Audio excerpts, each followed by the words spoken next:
The Supreme Court allowed states to create sub-classifications within the SC/ST categories for the purpose of according wider protections. The Reservation Bachao Sangharsh Samiti is now ready to hit the streets to challenge the Supreme Court decision.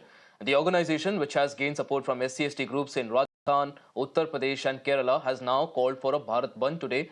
BJP ally Chirag Paswan's LJP has supported the Bharat Bandh. In fact, schools across several places in Rajasthan have been shut, while exams in Kota University also stand postponed. The capital city of Bihar, Patna, has also witnessed roadblocks near Mahendu Ghat Government Welfare Hospital, with members of the Great Bhim Army also jamming roads. The organization has also called for the closure of malls, shops, banks and even public transport from 6 a.m. to 8 p.m. In fact, Delhi police has also said that no one can be forced to shut down anything. Emergency services, ambulances, pharmacies, petrol pumps will all remain open.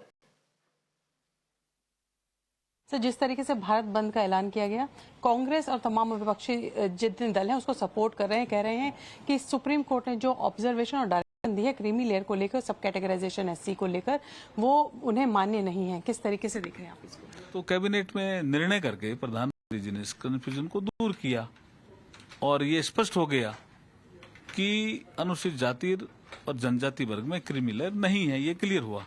दूसरा था फैसले का part direction का कि सब categorisation SC का हो सकता है राज्य चाहें तो, ये विषय था। और उसमें भी 2 शर्तें लगाई।